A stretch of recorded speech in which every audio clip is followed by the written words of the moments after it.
বিহারের মাফিয়াদের নিয়ে এসে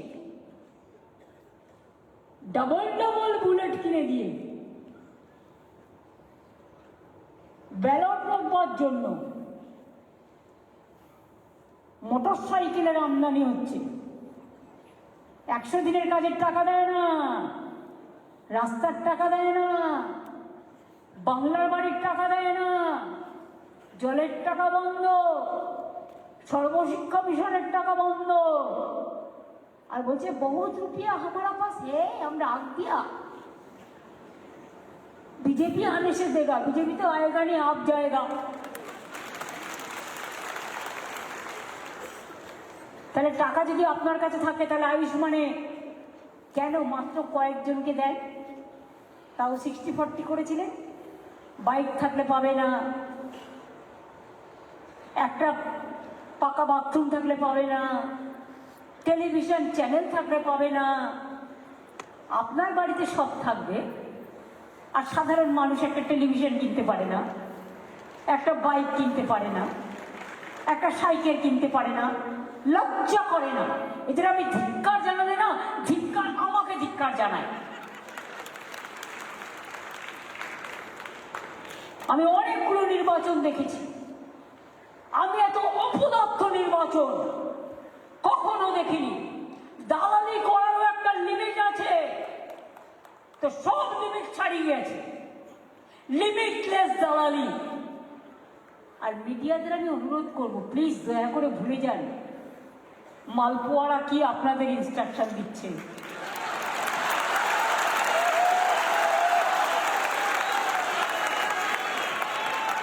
মালপোয়া আপনাদের ডেকে পাঠায় কি করে? যার নিজের কোনো কিছু ঠিক নাই, বাদবাকিটা বললাম না ভদ্রতা করে। আপনাদের এডিটারদের ডেকে পাঠায় কি করে? যত গেস্ট হাউস বুক করেছে দেখবেন, গেস্ট হাউস গুলো কারা আছে, প্রত্যেকটা পাড়ায় পাড়ায় এখন থেকে অ্যালার্ট হন। হোটেলগুলো কেউ কেউ তো বুক করে রেখে দেয় সারা জীবন। মালপোয়া বাবুর হোটেলকে বুক করে দাও, আমি জানি অন্য নামে, তাকে রিসিভ করে নিয়ে যায়, তার জন্য একটা রুম বুক থাকে। তাতে আবার কারা কারা আসে আমাকে জিজ্ঞেস করবেন না, ধার চাইয়া লজ্জা দিবেন না, আর জিজ্ঞাসা করিয়া লজ্জা দিবেন না।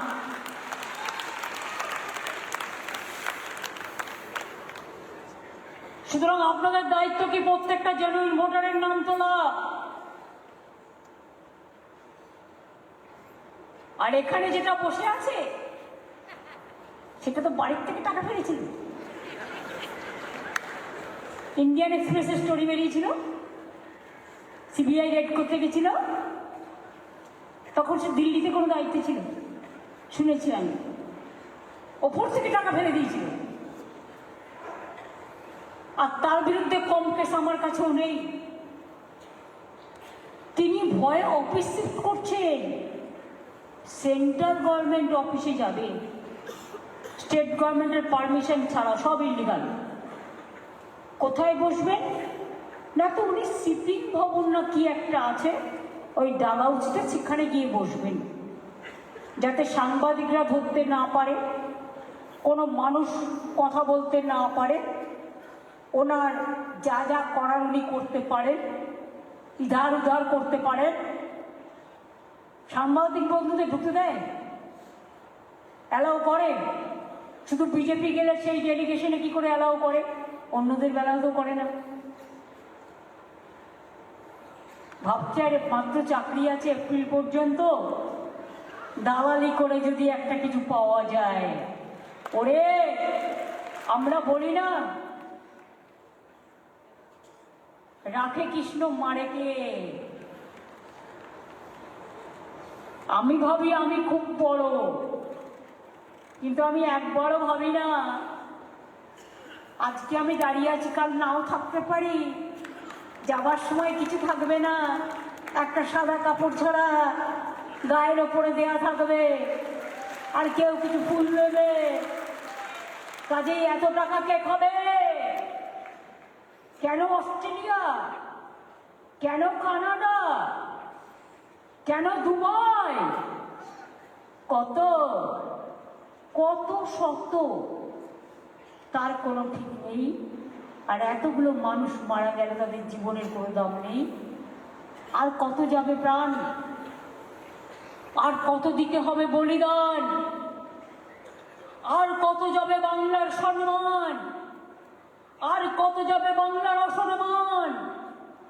কতবার বিশ্বকবিকে অসম্মানিত হতে হবে, গান্ধীজিকে অসম্মানিত হতে হবে, নেতাজিকে অসম্মানিত হতে হবে, রাজা রামমোহন রায়কে অসম্মানিত হতে হবে, মাধবমণিকে অসম্মানিত হতে হবে, বিদ্যাসাগরকে অসম্মানিত হতে হবে, বাংলা ভাষার অস্মিতাকে অসম্মানিত হতে হবে।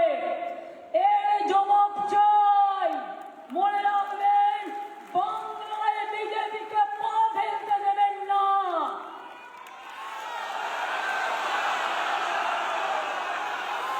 প্রাণ দিয়ে, জীবন দিয়ে রুখতে হবে। আমি বিশ্বাস করি নেতারা পারবে না, কর্মীরা পারবে।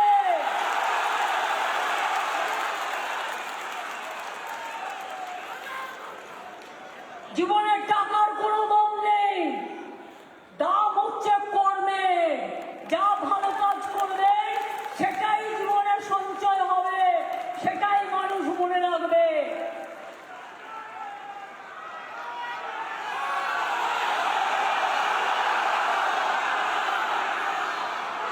কি পারবেন? লড়বেন, করবেন।